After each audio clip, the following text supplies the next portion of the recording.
مفتی طارق مسعود کے بیانات کے لیے مفتی صاحب کے آفیشیل چینل مفتی طارق مسعود سپیچز کو سبسکرائب کریں۔ نبی صلی اللہ علیہ وسلم نے فرمایا کہ لیلۃ القدر میں یہ دعا زیادہ پڑھا کرو، اللہم انک عفو تحب العفو فاعف عنا۔ اے اللہ تو معافی کو پسند کرتا ہے، سراپا معافی ہے، بس تو ہمیں معاف کر دے۔ قرآن میں دو جگہ اللہ نے لیلۃ القدر کی فضیلت بیان کی، ایک سورہ دخان میں اور ایک سورہ قدر میں۔ سورہ دخان میں کہا انا انزلناہ فی لیلۃ مبارکہ، ہم نے اس قرآن کو نازل کیا برکت والی رات میں، اور سورہ قدر میں ہے انا انزلناہ فی لیلۃ القدر، ہم نے قدر کی رات میں اس کو نازل کیا۔ اور دونوں جگہ قرآن میں ہے تنزل الملائکۃ والروح فیہا من کل امر باذن ربہم من کل امر، کہ فرشتے اس رات میں اللہ کے حکم کو لے کر نازل ہوتے ہیں۔ اور سورہ دخان میں کہا فیہا یفرق کل امر حکیم، ہر حکمت والے فیصلے اس رات میں کیے جاتے ہیں۔ تو یہ سب لیلۃ القدر کے بارے میں ہے، اس کو لوگ شب برات پر لے جاتے ہیں۔ اور قرآن میں ہے خیر من الف شہر، 1000 مہینے سے بہتر ہے۔ تو اس لیے لیلۃ القدر کو تلاش کرنا چاہیے، ہمیں متعین طور پر وہ بتائی نہیں گئی ہے، بتایا گیا تھا نبی صلی اللہ علیہ وسلم کو، لیکن آپ کو بھلا دیا گیا۔ اس میں حکمتیں ہیں، مصلحتیں ہیں۔ بڑی حکمت یہ ہے کہ اگر بتا دی جاتی تو ہم رمضان کے آخری عشرے میں پوری میں عبادت نہ کرتے، پورے سال سوتے رہتے، پورے رمضان سوتے رہتے، اور خاص اس رات کو کچھ اللہ اللہ کر لیتے۔ اور یہ بھی خطرہ تھا بتا دی جاتی تو اس میں گناہ کا عذاب بھی 1000 گنا، سینکڑوں گنا بڑھ جاتا، پھر حجت تمام ہو جاتی، پھر کوئی گناہگار یہ نہیں کہہ سکتا تھا کہ بھائی مجھے کیا پتا تھا آج لیلۃ القدر ہے، بڑا عذاب آ سکتا تھا اللہ کا، کوئی اس رات میں گناہ کرتا۔ تو اس لیے اللہ کی حکمت نے اس بات کا تقاضا کیا کہ اس رات کو چھپا دیا جائے۔ اب امکانات ہیں، پہلی بات تو رمضان میں ہوگی، اتنی بات تو تقریباً یقینی ہے۔ دوسری بات رمضان کے آخری عشرے میں ہوگی، یہ بھی تقریباً یقینی ہے۔ اب آخری عشرے میں پھر ہمیں یقینی نہیں بتایا کون سی رات، یہ بتا دیا گیا کہ طاق راتوں میں، ان راتوں میں امکان زیادہ ہے۔ اور بعض حضرات کے نزدیک 27ویں میں امکان اور بھی زیادہ ہے، بعض حضرات کا موقف ہے، لیکن یقینی بات نہیں ہے۔ تو طاق راتوں میں یعنی کوشش تو کریں رمضان کے آخری عشرے میں عبادت کریں، ورنہ کم سے کم آخری درجہ کیا ہے کہ رمضان کی طاق راتوں میں خود بھی نماز، تلاوت اور دعا میں دل لگائیں، اور اپنے گھر والوں کو بھی نمازوں اور تلاوت میں لگائیں، دعاؤں کو، بچوں کو بھی لگائیں، اٹھایا کریں رات کو جا کے کہ بیٹا اٹھو، تھوڑا اللہ اللہ کر لو، نماز پڑھ لو، کچھ اللہ سے دعائیں مانگ لو۔ دعا کو بہت فوکس کرنا چاہیے، آج کل دعاؤں کو چھوڑ دیا بالکل، حالانکہ سب سے بڑی عبادت ہی دعا ہے۔ دعا میں اللہ اور بندے کا جو کنیکشن ہوتا ہے نا، وہ نماز میں بھی نہیں بنتا، وہ تلاوت میں بھی نہیں بنتا، وہ جو تعلق بنتا ہے نا اللہ اور بندے کا دعا میں، وہ کسی عبادت میں نہیں بنتا۔ تلاوت کا مطلب تو یہ کہ اللہ آپ سے کیا کہہ رہا ہے وہ سن لیں آپ، اس میں تو یہ فائدہ ہوتا ہے۔ لیکن دعا میں تو آپ اللہ سے تعلق بڑھاتے ہیں نا، آپ اللہ سے مانگتے ہیں۔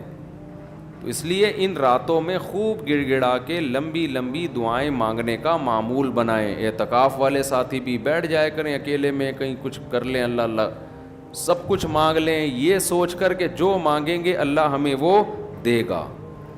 جب انسان مانگتا ہے نا پتہ نہیں ملے گا نہ ملے، تو پھر ملتا نہیں ہے۔ اللہ کہتا ہے جب تیرا میرے بارے میں یہ نظریہ ہے کہ میں دیتا ہی نہیں ہوں, تو پھر مانگتا رہے بیٹھ کے, میں نہیں دوں گا. اللہ میں استغنا بہت ہے. اللہ کا معاملہ یہ ہے کہ اللہ میں استغنا بہت ہے. اللہ کے سامنے جھکو گے تو وہ چھپڑ پھاڑ کے دے گا, تھوڑی سی بھی اکڑ دکھاؤ گے تو پھر اللہ کا کچھ نہیں بگاڑ سکتے, پھر خود ہی رلتے رہو گے, ساری زندگی برباد ہوتے رہو گے. جیسے نبی صلی اللہ علیہ وسلم نے ایک بوڑھے کو بخار میں دیکھا, فرمایا کہ طہور, یہ بخار تمہارے گناہوں کو معاف کرے گا, خیر برکت کا ذریعہ ہے. وہ بیچارہ کہیں غصے میں تھا, اس نے کہا یہ ایک بڈھے کو تنگ کرنے کے لیے آیا ہے. آپ نے فرمایا اب ایسا ہی ہوگا, یہ گناہوں کی معافی کا ذریعہ اب نہیں بنے گا. تو دعا میں مانگیں یہ سوچ کر کے یقینی طور پر اللہ میری دعا کو قبول کرے گا, اور بار بار مانگتے رہیں. مانگیں کیا, یہ بڑی پرابلم ہے, یہ بڑا مسلمان کے ساتھ مسئلہ ہے. بھائی بڑی بڑی چیزیں مانگیں اللہ تعالیٰ سے. سب سے بنیادی ضرورت ہماری کیا ہے؟ فمن زحزح عن النار وادخل الجنة فقد فاز, جسے جہنم کی آگ سے بچا لیا گیا اور جنت میں داخل کر دیا گیا, وہ ہے اصل کامیاب. یہ مانگو اللہ تعالیٰ سے, اے اللہ مجھے جنت. مانگنے کا مطلب پتہ ہے کیا ہوتا ہے؟ یہ نہیں ہوتا کہ میں انہی بدماشیوں میں رہوں لیکن آخرت میں مجھے معاف کر کے جنت میں داخل کر دینا, یہ قطعاً مطلب نہیں ہے. جنت مانگنے کا مطلب یہ ہے کہ اے اللہ وہ کاموں کی توفیق دے دے جن کی وجہ سے جنت ملتی ہے. یہ تو بہت کفر ہے ایک طرح کا کہ میں رہوں ایسے ہی, اور یہ تو گویا اللہ کی آیات کا مذاق اڑانے والی بات ہو گئی. تو ہدایت مانگے, ہدایت, سیدھا راستہ, ایسا راستہ کہ جس پہ چل کے کیا ملتی ہے؟ جنت. اس راستے پہ چلا دے, یہ سب سے زیادہ مانگا کریں.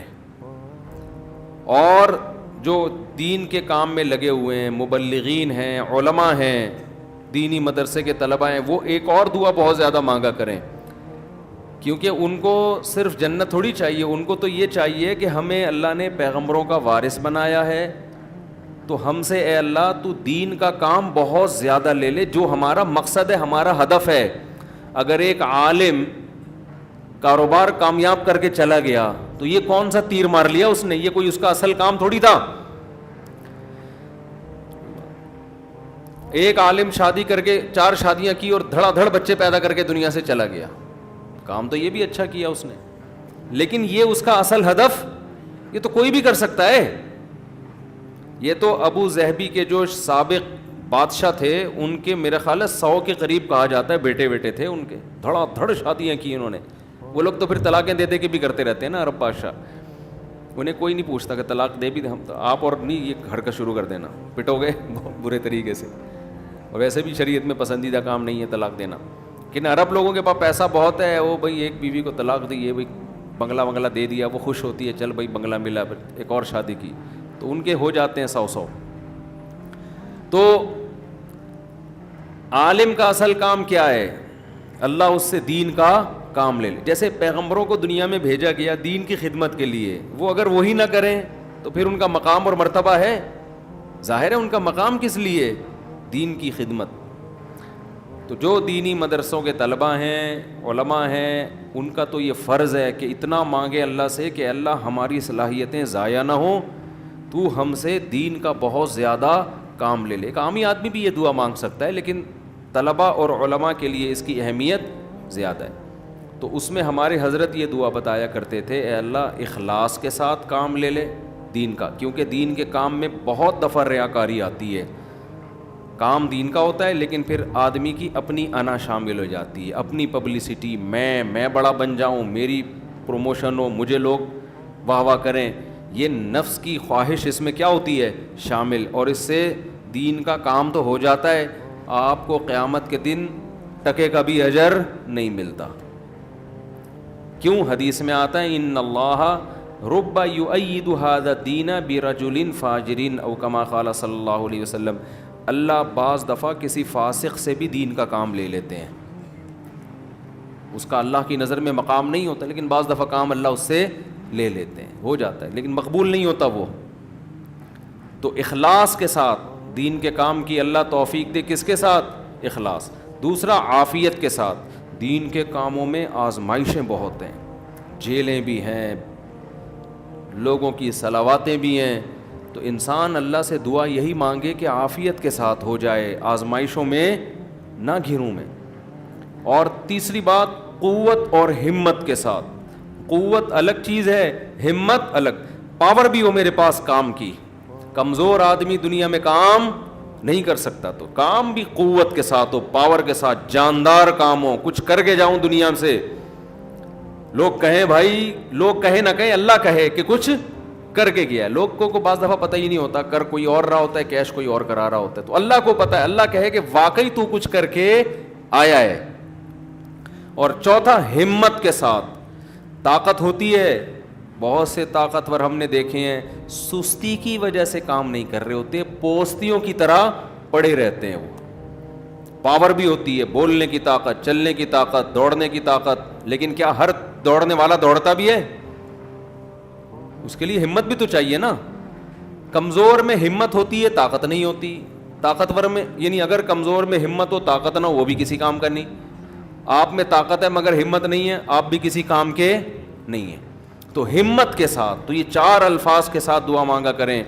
اے اللہ دین کی خوب خوب خدمت لے لے, اخلاص کے ساتھ, عافیت کے ساتھ, قوت اور ہمت کے ساتھ.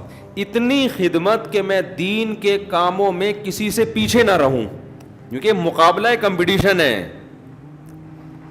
پہلے میں کبھی یہ دعا مانگتا تھا, بلکہ میں کیا, ہمارے ایک دوست تھے, وہ انہوں نے ہمارے شیخ کو خط لکھا کہ وہ میں یہ دعا مانگتا ہوں, اے اللہ میں دینی کاموں میں سب سے آگے نکل جاؤں, سب کو پیچھے چھوڑ دوں میں.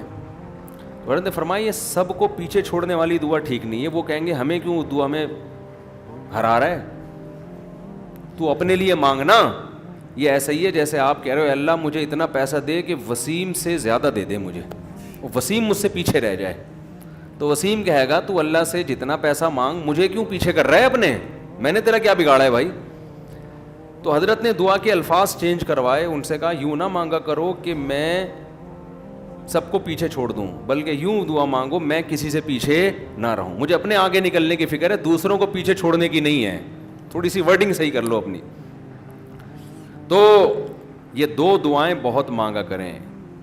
اپنی اولادوں کے لیے مانگ لے, مجھے ایسی اولاد دے دے جو نیک اور صالح ہو, دین کی خدمت کرے. اللہ کی نظر میں دیکھو, آپ کی اولاد مالدار ہے نا, آپ تو خوش ہوتے ہو میرا بچہ کتنا بڑا منگلا. اللہ کی نظر میں اس کی ویلیو 2 ٹکے کی بھی نہیں ہے.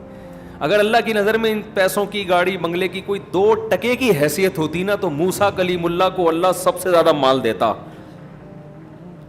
سب سے زیادہ مال. اور فرعون تانے کیا دیتا تھا حضرت موسیٰ کو, مسکین, اس کے ہاتھ میں سونے کے کنگن نہیں ہیں, میرے ہاتھ میں سونے کے کنگن, میرے پاس باغات جن کے نیچے نہریں بہتی ہیں, موسیٰ کے پاس کچھ بھی نہیں ہے, مسکین. آپ اپنی اولاد کو چاہتے ہو کروڑ پتی بن جائے, دولت مند بن جائے, یہ ابے بھائی مسافر خانہ ہے, لعنت بھیجو یار. بن جائے تو ٹھیک ہے, میں نہیں کہہ رہا ان کو غریب لاوارث چھوڑ کے جاؤ. فوکس کس کو کرو بھائی, نیک بن جائے, دیندار بن جائے, پرہیزگار بن جائے. اگر پرہیزگار بن گئی نا, اللہ پہ اعتماد اور تعلق ہو گیا, سوکھے ٹکڑوں میں بھی آپ کی اولاد خوش رہے گی. اور اگر پرہیزگار نہیں بنی تو میں نے کروڑ پتی باپ کو دیکھا ہے جس نے کروڑوں روپے کی جائیدادیں بچوں کے لیے تیار کی, اور وہی بچے باپ کو صبح و شام ٹینشن بھی دے رہے ہیں اور خود بھی ڈپریشن کی گولیاں کھا رہے ہیں, وہ دین نہ ہونے کی وجہ سے. تو لیلۃ القدر میں کیا دعائیں مانگنی ہیں؟ 2 دعاؤں کو فوکس زیادہ کرنا ہے. ایک, ہدایت اپنے لیے بھی, اپنے ماں باپ کے لیے, بیوی اور بچوں کے لیے, اپنے بہن بھائیوں کے لیے, اور ان کے ازواج اور ان کی اولاد. یہ آپ کا فیملی کیا ہو گئی؟ کمپلیٹ. یوں دعا مانگے, اے اللہ عافیت والی زندگی دے, سیدھے راستے پہ چلا دے مجھے, میرے والدین کو, والدین میں باپ دادا سب آ گئے, نانا نانی سب آ گئے, میرے والدین کو, میرے بیوی بچوں کو, میرے بہن بھائیوں, ان کی ازواج اور ان کی اولاد کو. ازواج میں شوہر اور بیوی دونوں آ گئے ہیں, تو یہ آپ کی فیملی کیا ہو گئی؟ کمپلیٹ. تو یہ سب کے لیے دعا کر دی. تو چند دعائیں, اب موضوع چل پڑا ہے تو میں بتا دیتا ہوں جو مانگنی چاہیے, کیونکہ ہمارے یہاں دعا ہی نہیں, عجیب طریقے سے دعائیں مانگی جا رہی ہوتی ہیں. چند دعائیں بہت ضروری ہیں جو ان لیلۃ القدر میں آپ نے کثرت سے مانگنی ہے. ایک دعا سب سے پہلے میں نے بتایا کیا مانگنی ہے؟ ہدایت. بلکہ اس سے بھی پہلے اپنے گناہوں کی مغفرت، کیونکہ گناہ دعا کی قبولیت میں آڑ بنتے ہیں. اللہ کہتے ہیں تو میری تو کچھ بھی نہیں مانتا اور اپنی مجھ سے منوا رہا ہے. میں جب تجھے آزمائش میں ڈالتا ہوں تو کچھ بھی نہیں کرتا. تو پہلے اللہ سے معذرت کر رہے ہیں، معافی مانگے. جو میرے گناہ ہو چکے معافی چاہتا ہوں، میں اقرار کرتا ہوں میں غلط ہوں، تو میرے گناہوں کو کیا کر دے، معاف. یہ بار بار مانگے اللہ سے. یہی ہے انک عفو تحب العفو فاعف عنا. اور دل میں نیت کریں اللہ میں تجھ سے وعدہ کرتا ہوں آئندہ میں گناہ نہیں کروں گا. شیطان ایسے موقع پہ کہے گا حبے تو کر لے گا، تو کیوں جھوٹے وعدے کر رہا ہے. تو شیطان کو بولیں تو اور میں جانوں اللہ جانے تجھے کباب میں ہڈی بن کے تجھے کیا تکلیف ہو رہی ہے. یہ شیطان نا ایسے موقع پہ یہ کرواتا ہے تاکہ منہ سے بات بھی اچھی نہ نکالو آپ. شیطان آئے گا اور کہے گا کہ بھائی تو دعائیں مانگ رہا ہے کہ تو میں دوبارہ نہیں کروں گا، تو نے کرنا تو ہے یہ کام دوبارہ، کیوں اپنے آپ کو دھوکہ دے رہا ہے. تو آپ شیطان سے کیا بولو، بھائی میرا معاملہ اللہ کا معاملہ، تیرے کو بیچ میں تکلیف کیا ہو رہی ہے. جیسے میں جب شادی کر رہا تھا تو لوگ محلے والے کہہ رہے تھے مفتی صاحب کو کیا ہو گیا، پھر تیسری شادی کر رہے ہیں. تو ایک صاحب نے کہا بھائی اپنے خرچے پہ کر رہے ہیں، لڑکی کے ابا راضی ہیں، تو آپ کو تکلیف کیا ہو رہی ہے. ان کے گھر والوں کو ہو تو سمجھ میں آتا ہے. تو یہی بات شیطان کو سمجھا دیا کریں. صحیح ہے نا. یہ وسوسے ڈالتا ہے شیطان عمل سے روکنے کے لیے. تو بھائی جب بعد میں خدا نخواستہ ہو گیا تو دوبارہ توبہ کر لیں گے. اب یہ تھوڑی کہ اگر ہونے کا خطرہ ہے تو ہم کوئی اچھا کام ہی نہ کریں، باقی اچھے عمل بھی چھوڑ دیں اس چکر میں کہ ہم سے تو گناہ ہو جاتا ہے تو اب ہم کیا، ہمیں کیا. بھائی ہو جاتا ہے تو جب ہوگا تو دیکھا جائے گا، ابھی تو نہیں ہو رہا نا، ابھی تو جذبہ ہے نہیں کریں گے بس. تو پہلے کیا کرنا ہے، گناہوں سے توبہ. اس کے بعد ہدایت کی دعا. سب سے بڑی ضرورت کیا ہے، سیدھے راستے پر چلنے کی توفیق. اس میں اپنے لیے، بیوی بچوں کے لیے، اپنے والدین اور بہن بھائی اور ان کی ازواج اور اولاد، یہ پورا بڑے بڑے رشتے کور ہو گئے اس میں، ٹھیک ہے نا. پھر تیسرے نمبر پر دین کی خدمت کی دعا کہ اللہ ہم سے دین کا بہت کام لے لے. کیونکہ علماء کے لیے تو سب سے بڑا کی فضیلت ہی یہی ہے کہ اللہ ان سے دین کی خدمت لے لے. وہ دنیا میں کاروبار کے لیے نہیں ہے، شادیوں کے تو ایک ضمنی چیز ہے، اس کے لیے شادیوں کو پروموٹ کرنے کے لیے ضرور ہے کیونکہ وہ بھی دین کا ایک حصہ ہے. تبھی ہمارے حضرت مفتی رشید احمد صاحب کہتے تھے علماء کو خود شادیاں نہ کرو، لوگوں کو ترغیب دو. لوگ کہتے تھے حضرت جب ترغیب کیسے دیں جب خود نہیں کرے گا، خود کرو گے تو دین کے کام کے قابل نہیں رہو گے. اتنے جھگڑے ہوں گے نا کہ بس اسی کام کے رہ جاؤ گے اور کسی کام کے نہیں رہو گے. تو البتہ یہ سنت ہے ضروری تو لوگوں کو ترغیب دو، لیکن وہی بات ہے کہ ایسے ترغیب دیں لوگ کہیں گے خود کر نہیں رہا. تو دوسری دعا کیا کرنی ہے، اے اللہ دین کا کام مجھ سے بہت زیادہ لے لے. تاجر ہے وہ بھی دعا کر سکتے ہیں دین کا کام لے لے، اللہ اس کے مال سے مدارس بنوا دے، مسجدیں بنوا دے، یتیم خانے کھلوا دے، تو کتنی بڑی بات ہے. چوتھی دعا عافیت کی. یہ نہ مانگا کرے اللہ مجھے مال و دولت دے دے، اے اللہ میری تنخواہ 2 کروڑ کروا دے. اس طرح کی دعائیں یہ جزیات ہیں، ہدف کو فوکس کرنا چاہیے. اللہم انی اسألک العفو والعافیہ، معافی چاہتا ہوں، عافیت والی زندگی، ٹینشنوں سے پاک زندگی چاہیے. اب وہ اللہ کی مرضی ہے، پیسہ دے کے ٹینشن سے پاک کر دے یا بغیر پیسے کے آپ کو ٹینشن فری بنا دے. عافیت چاہیے مجھے فی الدین والدنیا والآخرہ، دین میں بھی عافیت، میرا دین بھی مصیبتوں سے محفوظ رہے، میری دنیا بھی اور آخرت بھی. وفی اہلی و مالی، میرے گھر بار بھی پریشانیوں سے محفوظ رہے، بیوی بچے بھی، و مالی اور میرا مال بھی مصیبتوں سے محفوظ رہے. مالوں پہ ہلاکتیں آ جاتی ہیں، فیکٹریوں کو آگ لگ جاتی ہے. تو یہ بڑی جامع دعا ہے، سمجھتے ہو. اس کے بعد ایک دعا اللہ سے اور مانگ لو.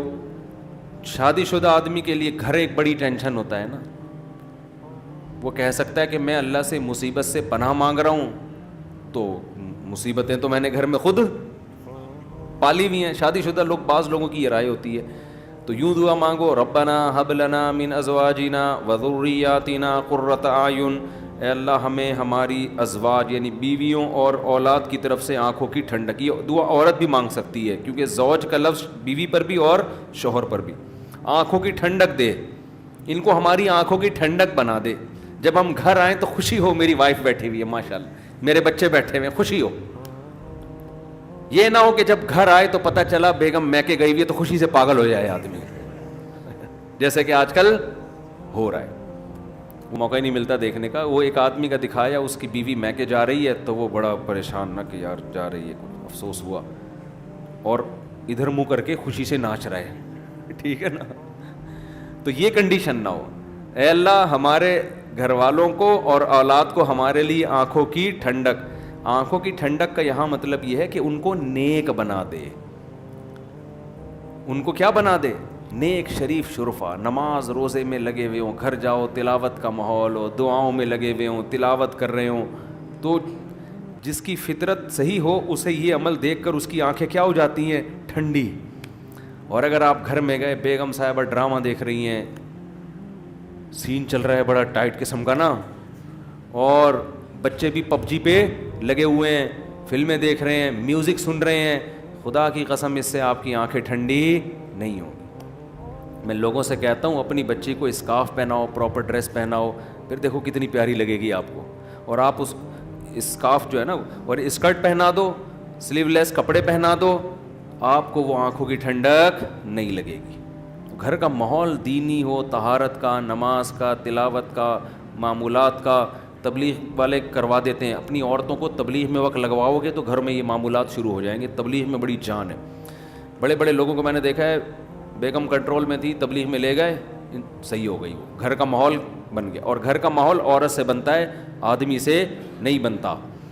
تو آنکھوں کی ٹھنڈک بنا دے. وَجْعَلْنَا لِلْمُتَّقِينَ إِمَامًا, یہ اسی کی تفسیر ہے. اور ہمیں پرہیزگاروں کا امام بنا. یہ مطلب نہیں کہ اگلے الیکشن میں ہم جیت جائیں. پرہیزگاروں کا امام کا مطلب امام تو ہم ہیں ہی, ہمارے ماتحتوں کو پرہیزگار کر دے, اچھے لوگوں کے سربراہ ہوں ہم. تو بیوی بچے آپ کے ماتحت ہوتے ہیں نا, تو ہمیں ان کو کیا بنا دے, تو پرہیزگار بنا دے. تو یہ دعا بھی بہت امپورٹنٹ ہے. اللہ نے نیک لوگوں کی صفات میں یہ دعا بھی بیان کی ہے کہ وہ ہم سے یوں دعا مانگتے ہیں. اور دو دعائیں اور جلدی سے بتا دوں, یہ ٹاپک نہیں تھا, لمبا ہوتا جا رہا ہے مسلسل, اس پہ میں مستقل انشاءاللہ بیان کروں گا. دو دعائیں اور لیلۃ القدر میں, اور ویسے بھی معمول بنائیں.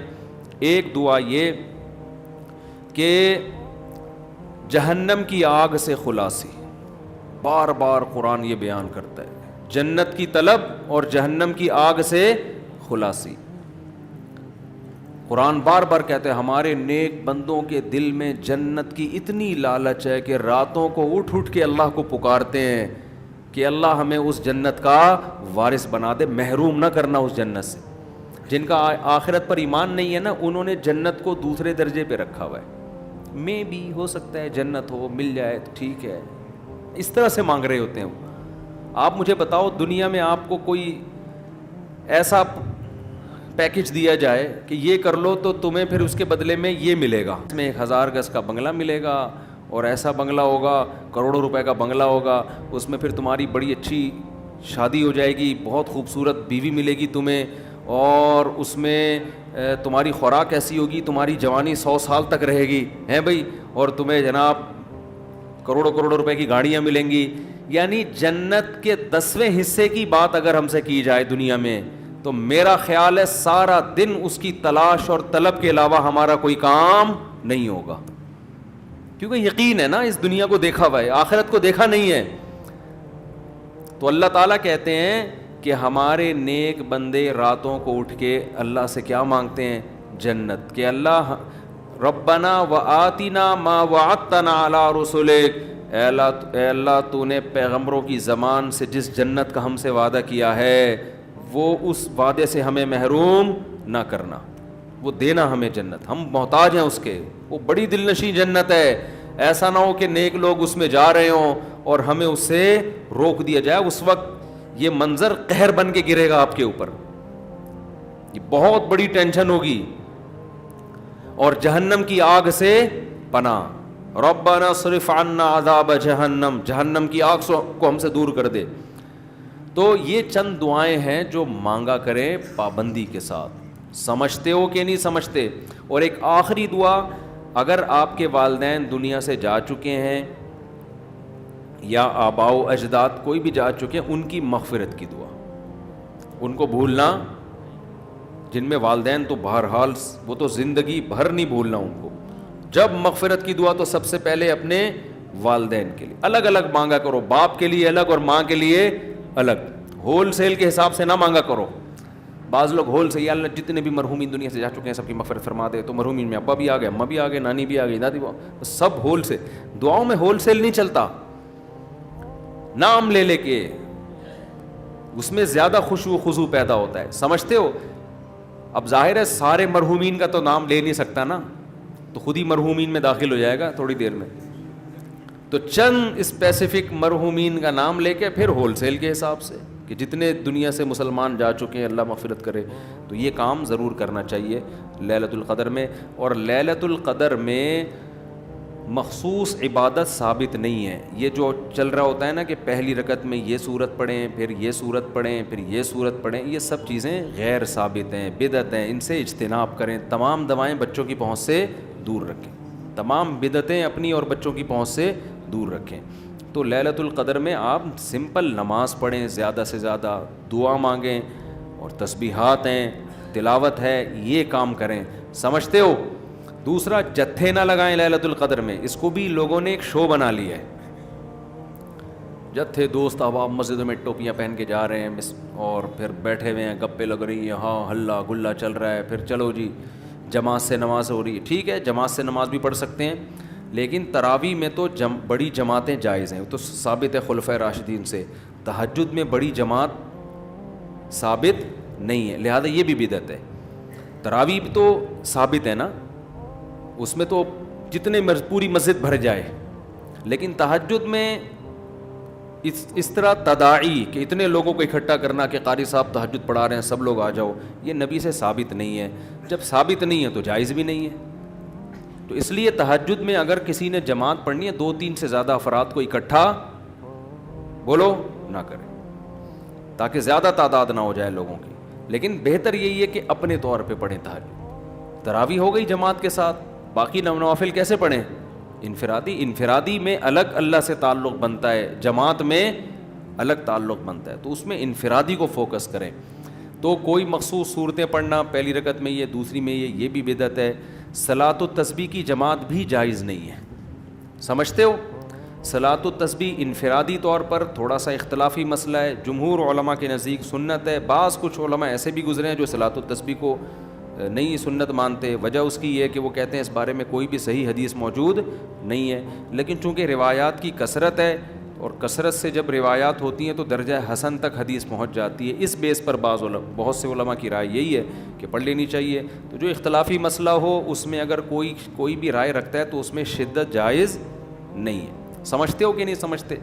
تو اچھا، میرا موقف چونکہ یہ والا ہے جو ابن تیمیہ رحمہ اللہ کا موقف تھا، تو میں کیا، میری اوقات کیا، بعض بڑے علماء کا بھی وہی موقف ہے، تو اس لیے تو میں بھی اسی موقف کو مانتا ہوں. لیکن کوئی فتویٰ میں یہی دیتا ہوں جو جمہور کا ہے کہ بھائی ٹھیک ہے، جو مفتہ بھی قول تو یہی ہے کہ پڑھ لینا چاہیے.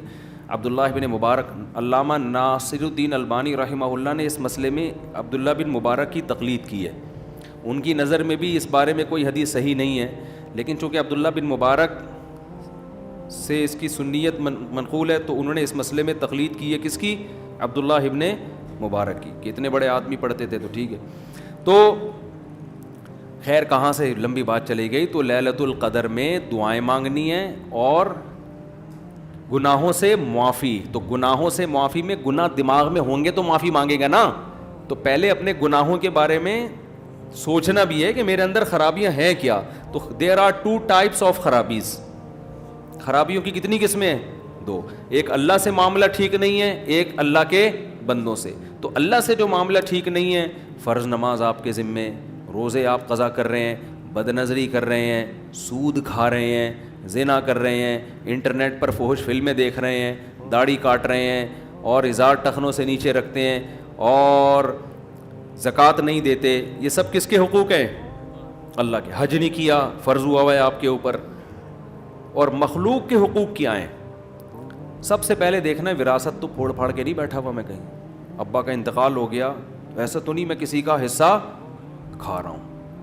بہن کے حقوق میں آتا ہے نا, وراثت پھوڑ پھاڑ کے بیٹھا ہوا ہے تو بھائی سب سے پہلے بہن کی وراثت اس کے حوالے. بڑا بھائی ہے تو چھوٹے بھائیوں کا حق تو نہیں کھا رہا, سمجھتے ہو؟